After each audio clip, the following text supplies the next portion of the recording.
Hello everyone, welcome to Gotham Education. Today our topic is pH change as the cause of tooth decay. Class 10th science पढ़ रहे हैं हम. हमारे mouth का जो pH होता है वो एक स्टेबिलिटी रखता है और अगर वो चेंज होता है तो उससे हमारे दांतों को डैमेज होने लगता है. तो यहाँ हमें बताया गया है tooth decay start when the pH of the mouth is lower than 5.5.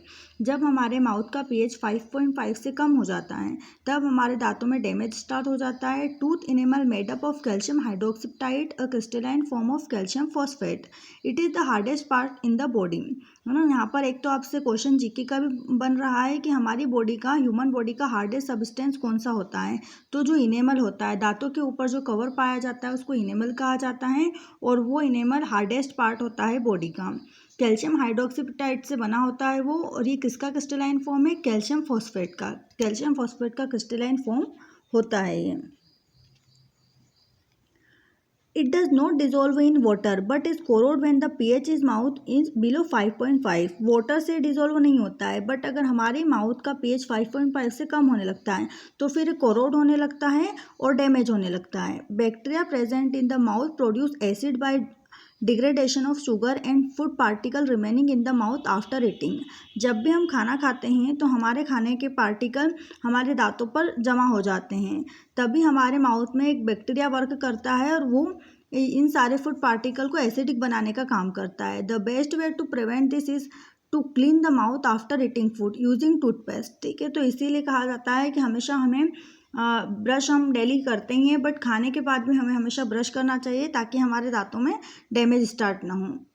Using toothpaste which are generally basic for cleaning the teeth can neutralise the excess acid and prevent tooth decay. हमें इस type के toothpaste को use करना चाहिए जो हमारे mouth के acidic nature को चेंज करे. तो यहाँ पर बताया गया है, हम पढ़ते हुए आ रहे हैं कि हमारे एसिडिक नेचर को चेंज करने के लिए बेस का यूज़ किया जाता है. तो हमें इसी टाइप के टूथपेस्ट का यूज़ करना चाहिए जो बेसिक नेचर के हों. और बेसिक नेचर के टूथपेस्ट को जब हम यूज़ करेंगे तो हमारी माउथ का जो एक्सेस एसिड होता है उसको क्लीन करने का काम करता है और हम हमारे दांतों को डैमेज से बचा सकते हैं. Self defence by animal and plant through chemical warfare. Plant और एनिमल भी कुछ ऐसे एसिडिक नेचर के हम पर अटैक करते हैं जिसके कारण हमारी बॉडी को नुकसान हो सकता है. तो उससे हम कैसे बच सकते हैं? तो यहाँ हमें बताया गया है, have you ever been stung by a honey bee. ठीक है, जो मधुमक्खी होती है उस वो अगर कट करती है तो उसके माउथ से भी एसिड सिक्रेट होता है जिसके कारण हमें इरिटेशन होने लगता है. तो यहाँ उसी के बारे में बताया गया. और ये ऐसे कुछ प्लांट भी होते हैं ना, एनिमल के अलावा कुछ प्लांट भी ऐसे होते हैं जो अपने बॉडी से एसिड सिक्रेट करते हैं और हमारी स्किन को नुकसान पहुंचाते हैं. तो यहाँ bee sting leaves and acid which cause pain and irritation. ठीक है, जिस टाइप से हनी भी एक एसिड प्रोड्यूस कर रही है ऐसे एक लीव्स भी होती है, पत्तियाँ भी होती है कुछ प्लांट की जो एसिड सिक्रेट करती है जिससे अगर हमारी स्किन टच हो जाती है तो हमारी स्किन पर इरिटेशन होने लगता है या पेन होने लगता है. Use of mild base like baking soda on the stung area gives relief. तो जब हमें ऐसे अगर मधुमक्खी जो हनी भी होती है वो काट लेती है या फिर किसी ऐसे प्लांट से हम टच हो गए हैं जिससे हमें इरिटेशन हो रहा है तो उस हिस्से पर बेकिंग सोडा को लगाया जाता है ताकि हमें उससे रिलैक्स हो. बेकिंग सोडा बेसिक नेचर का होता है और हमें पता है कि एसिड की रिमेडी बनाने के लिए हम बेकिंग सोडा का यूज़ करते हैं. Stinging hair of nettle leaves inject methanoic acid causing burning pain. यहाँ पर एक नेटल लीव्स के बारे में बताया गया है, एक प्लांट का नाम है. उसकी जो पत्तियाँ होती हैं के ऊपर भी छोटे छोटे हेयर लाइक स्ट्रक्चर होते हैं. अगर वो हमारे स्किन से टच हो जाते हैं तो उससे भी एक एसिड सिक्रेट होता है, मेथेनोइक एसिड, और उसके कारण हमें जिस तरीके से जलने पर पेन होता है उस टाइप का पेन हमें होने लगता है. इसके आगे यहाँ पर इसका रिमेडी भी बताया गया है.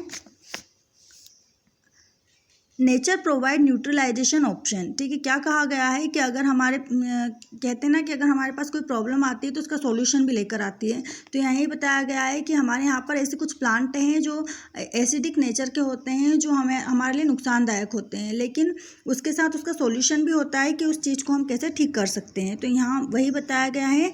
Nettle is a herbaceous plant which grow in the wild. ठीक है, जंगल में पाया जाता है पौधा, एक जंगली प्लांट होता है. It leaves have sticking hair. इसकी पत्तियों पर स्टिकिंग हेयर पाए जाते हैं which cause painful stings when touched accidentally अगर हम अचानक से इससे टच हो जाते हैं, किसी भी कारण से इसे टच हो जाते हैं, तो ये एक एसिड सिक्रेट करता है और उसके कारण हमारी बॉडी पर पेन होने लगता है, हमारी स्किन पर इरिटेशन होने लगता है। This is due to the methanoic acid secret by them. ये क्यों होता है? क्योंकि ये पत्तियां एक एसिड सिक्रेट करती है जिसका नाम है मेथेनोइक एसिड।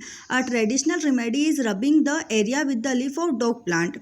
अब इसी जहाँ पर ये पाया जाता है उसी एरिया में एक और प्लांट पाया जाता है जिसका नाम है डॉग प्लांट।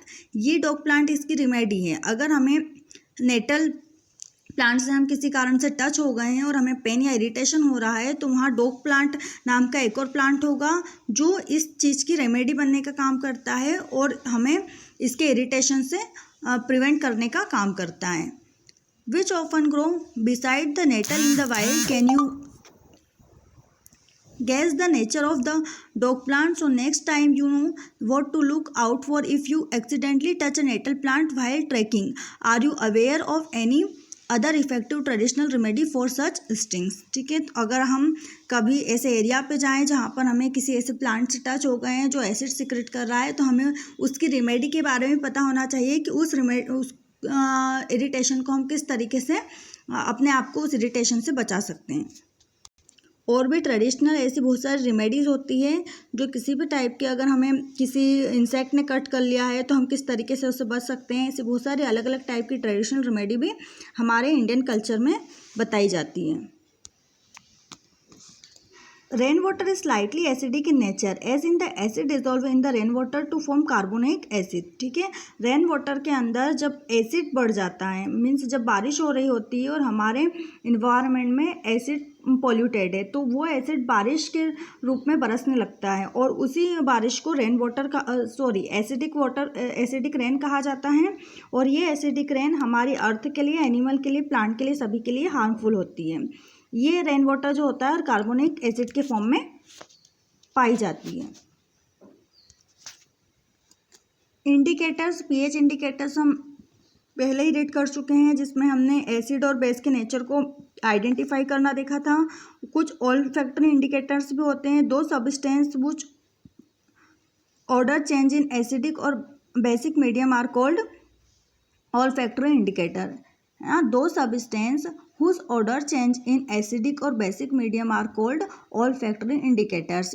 जब हम किसी ऐसे सब्सटेंस को एसिड या बेसिक किसी भी केमिकल से जब एक रिएक्शन करवा रहे हैं, तो उसकी ऑर्डर, उसकी जो फ्रेगरेंस है, उसकी जो खुशबू होती है वो चेंज हो जाती है, तो उस टाइप के इंडिकेटर को ऑल्फैक्टरी इंडिकेटर कहा जाता है।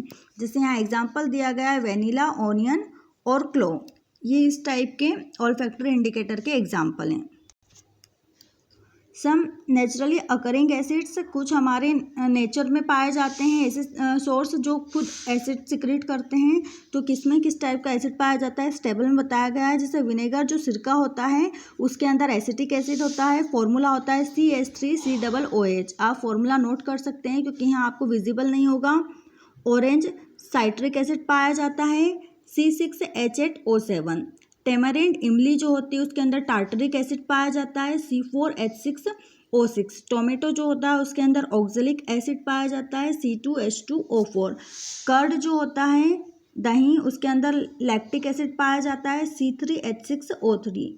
लेमन साइट्रिक एसिड पाया जाता है C6H8O7। एंटी स्टिंग जो चींटी का डंक होता है उसके अंदर भी एसिड पाया जाता है, इसीलिए जब चींटी हमको कट कर लेती है तो हमें वहाँ पर इरिटेशन या पेन होने लगता है, तो उसके अंदर मेथेनोइक एसिड पाया जाता है, फॉर्मूला होता है CH2O2। Natal sting, methanoic acid इसमें पाया जाता है CH2O2। नेटल स्टिंग अभी हम पढ़ के आए हैं, एक प्लांट होता है वाइल्ड प्लांट जो जब हम उससे टच हो जाते हैं तो हमारे स्किन पर पेन होने लगता है, तो वो भी एक एसिड सिक्रेट करता है methanoic acid CH2O2।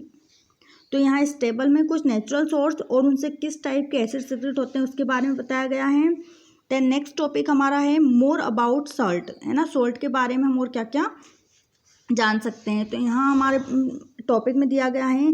In the previous section we have seen the formation of salt during various reaction, let us understand more about their preparation, property and uses. ठीक है, यहाँ पर हम पहले पढ़ चुके हैं किस तरह से सॉल्ट बनता है। अब यहाँ पर उसका यूज़ क्या होता है, उसकी प्रॉपर्टी क्या होती है, उसके बारे में हम थोड़ा सा डिस्कस करेंगे। जैसे यहाँ फैमिली ऑफ सॉल्ट दिखाई गई है, यहाँ कुछ सॉल्ट के नाम दिए गए हैं और मैंने यहाँ पर फॉर्मूला भी लिख दिया है। जैसे फर्स्ट दिया गया है potassium sulphate K2SO4, sodium sulphate Na2SO4, calcium sulphate CaSO4, magnesium sulphate MgSO4, copper sulphate CuSO4, sodium chloride NaCl, sodium nitrate NaNO3, sodium carbonate Na2CO3 और अमोनियम क्लोराइड NH4Cl। तो ये कॉमन टाइप के सॉल्ट होते हैं जो हमारे नेचर में salt के रूप में पाए जाते हैं। यहाँ फॉर्मूला भी लिखा गया है और यहाँ इनके नेम भी बताए गए हैं, है ना। यहाँ थोड़ा सा एक टॉपिक हमारा ऊपर का ही रह गया था, हनी बी के अंदर कौन सा फॉर्मिक एसिड ही बनता है जिसका फॉर्मूला CH2O2 है। इसका एक अदर फॉर्मूला भी यहाँ पर बताया गया HCO2H, है ना। मीनिंग वही निकल रहा है बट दोनों तरीके से आप लिख सकते हैं। फॉर्मिक एसिड और मेथेनोइक एसिड में आपको कन्फ्यूज होने की जरूरत नहीं है, दोनों एक ही एसिड है ना। क्या लिखा गया है, methanoic acid, formic acid also called methanoic acid, मतलब इसी को फॉर्मिक एसिड और इसी को मेथेनोइक एसिड कहा जाता है। सॉल्ट बनते कैसे हैं ये हम पहले ही डिस्कस कर चुके हैं। एसिड और बेस का रिएक्शन होता है तो सॉल्ट बनते हैं और वाटर प्रोड्यूस होता है। यहाँ कुछ एसिडिक सॉल्ट, जब हम जैसे हम सॉल्ट का नेचर अगर चेंज कर रहे हैं तो पीएच पेपर से भी हम इसको कर सकते हैं इसका आइडेंटिफिकेशन। तो कुछ सॉल्ट एसिडिक नेचर के होते हैं, कुछ बेस नेचर के होते हैं। वही फॉर्मूला, अगर हमारा पीएच 7 से कम है तो वो एसिडिक सॉल्ट है और 7 से ज़्यादा है तो वो बेसिक सॉल्ट है, और अगर 7 है उसका पीएच तो वो हमारा न्यूट्रल सॉल्ट होता है। तो यहाँ एसिडिक सॉल्ट का एक एग्जाम्पल दिया गया है, अगर आपको विजिबल ना हो तो आप नोट करिए। एसिडिक सॉल्ट NH4 डाइएजियम सल्फेट इसको कहा जाता है ना। यहाँ पर आपको याद रखना है एसिडिक सॉल्ट का डाइजेनियम सल्फेट। उसके बाद NH4Cl, अमोनियम क्लोराइड, ये दोनों एसिडिक नेचर के सॉल्ट होते हैं। फिर बेसिक नेचर में बताया गया Na2CO3 और एक बताया गया K3PO4। ये वाला हमारा वही हो गया सोडियम कार्बोनेट, और ये जो सेकंड वाला है इसको कहा जाता है try potassium phosphate, K3PO4 try potassium phosphate. तो यहाँ आप ये एग्जांपल नोट कर लीजिएगा, एसिडिक सॉल्ट और बेसिक सॉल्ट। और हमारा न्यूट्रल सॉल्ट कौन सा हो जाएगा, जो हम डेली कॉमन फूड में यूज़ करते हैं। NaCl न्यूट्रल सॉल्ट है और KCl भी एक न्यूट्रल सॉल्ट है। हम हमारे खाने के रूप में NaCl सोडियम क्लोराइड को यूज़ करते हैं। तो ये दोनों तो यहाँ पर टू एग्जाम्पल हमने तीनों के किए हैं, acidic salt, basic salt and neutral salt. Mostly salt हमको सी वाटर से मिलता है, समुद्र के पानी में ये वाटर प्रोड्यूस, समुद्र के पानी में ये सॉल्ट प्रोड्यूस होता है। जिसे यहाँ एक लाइन दी भी गई, sea water contain many salt dissolve in it, है ना। सी वाटर जो होता है उसके अंदर बहुत सारे सॉल्ट डिजोल्व होते हैं। फिर उसको फिल्ट्रेशन करके एक अलग टेक्निक होती है जिससे हमको कॉमन सॉल्ट जो हम खाने के रूप में यूज़ करते हैं उसको वहाँ से ऑब्टेन किया जाता है। यहाँ पर जब हम सॉल्ट का यूज़ करते हैं तो सॉल्ट के साथ हमको अदर रॉ मटेरियल भी मिलते हैं केमिकल्स के रूप में। तो यहाँ उसके बारे में बताया गया है। जिससे फर्स्ट दिया गया है sodium hydroxide. When electricity is passed through an aqueous solution of sodium chloride, sodium chloride के अंदर जब इलेक्ट्रिसिटी को पास किया जाता है ना, यहाँ पर हमारा जो वाटर होता है उसमें हमने नमक डाल दिया है, सोडियम क्लोराइड डाल दिया है, तो इस टाइप के सॉल्यूशन को ब्राइन कहा जाता है। ये आपको याद रखना है। जब हम वाटर के अंदर सोडियम क्लोराइड को डालते हैं, उसके अंदर इलेक्ट्रिसिटी पास की जाती है, तो इस टाइप के सॉल्यूशन को ब्राइन कहा जाता है। It decompose to form sodium hydroxide. The process is called the chlor-alkali process because of the product form chlor for chlorine and alkali for sodium hydroxide। ठीक है, यहाँ हमको रिएक्शन भी दी गई है। जब वाटर के अंदर NaCl मिलाया जाता है तो यहाँ पर सोडियम हाइड्रोक्साइड डिकम्पोज हो जाता है और इसके साथ साथ हमको क्लोरीन और हाइड्रोजन गैस भी मिलेगी। तो यहाँ पर इस टाइप के प्रोसेस को कहा जाता है क्लोर अल्कली प्रोसेस, क्योंकि यहाँ पर क्लोरीन अलग हो रहा है और सोडियम हाइड्रोक्साइड अलग हो रहा है, तो इसीलिए इसको क्लोर अल्कली प्रोसेस कहा जाता है। ऐसी प्रोसेस जहाँ पर हम NaCl के सॉल्यूशन में इलेक्ट्रिसिटी को पास करते हैं तो वहाँ पर सोडियम हाइड्रोक्साइड और क्लोरीन अलग अलग हो जाते हैं। क्लोरीन अलग होने के कारण इसको क्लोर कहा गया है और सोडियम हाइड्रोक्साइड अलग होने के कारण इसको अल्कली कहा गया है। तो इस टाइप से इस पूरी प्रोसेस को क्लोर अल्कली प्रोसेस कहा जाता है। यहाँ हमको प्रोसेस बताई गई है 2NaCl + 2H2O 2NaOH + Cl2 + H2। Chlorine gas is given of the anode and hydrogen gas at the cathode. Sodium hydroxide solution formed near the cathode. The product produced in this process are all useful. यहाँ पर जितने भी product बनते हैं सभी useful होते हैं। जो डायग्राम में दिखाया गया है उसके थ्रू यहाँ पर इलेक्ट्रिसिटी को यहाँ पर पास किया गया है। यहाँ पर हमारे 2 इलेक्ट्रोड लगाए गए, एनोड एंड कैथोड। तो यहाँ यही बताया गया है कि एनोड के हिस्से पर सारे क्लोरीन इकट्ठे हो जाते हैं, कैथोड के हिस्से पर हाइड्रोजन इकट्ठे हो जाते हैं, उसी के जस्ट पास सोडियम हाइड्रोक्साइड सारे आपके गैदर हो जाएंगे। तो यहाँ हमारी पूरी प्रोसेस इस डायग्राम के थ्रू समझाई गई है। यहाँ पर हमारे स्पेशल जो पूछा जाता है वो है use of hydroxide sodium hydroxide NaOH in the pure form in white crystalline solid it is odourless. ठीक है, इसके अंदर स्मेल नहीं होती है और क्रिस्टलाइन फॉर्म में पाया जाता है। यूज़ क्या होता है इसका? Preparation of soap and detergent और सोप बनाने में इसका यूज़ किया जाता है, पेपर बनाने में इसका यूज़ किया जाता है और आर्टिफिशियल फाइबर बनाने में इसका यूज़ किया जाता है। हाइड्रोजन का यूज़ एज फ्यूल के रूप में इसका यूज़ किया जाता है। यूज्ड इन मार्जरीन, है ना, मार्जरीन एक टाइप का आर्टिफिशियल माखन होता है, उसको बनाने में भी इस हाइड्रोजन का यूज़ किया जाता है। और एक दिया गया अमोनिया फॉर फर्टिलाइज़र। ठीक है, अमोनिया को फर्टिलाइज़र बनाने में भी हाइड्रोजन का यूज़ किया जाता है। तो ये इसके यूज़ हैं, यूज़ वेरी इंपॉर्टेंट, तो आप इसे अच्छे से नोट करिए और लर्न करिए।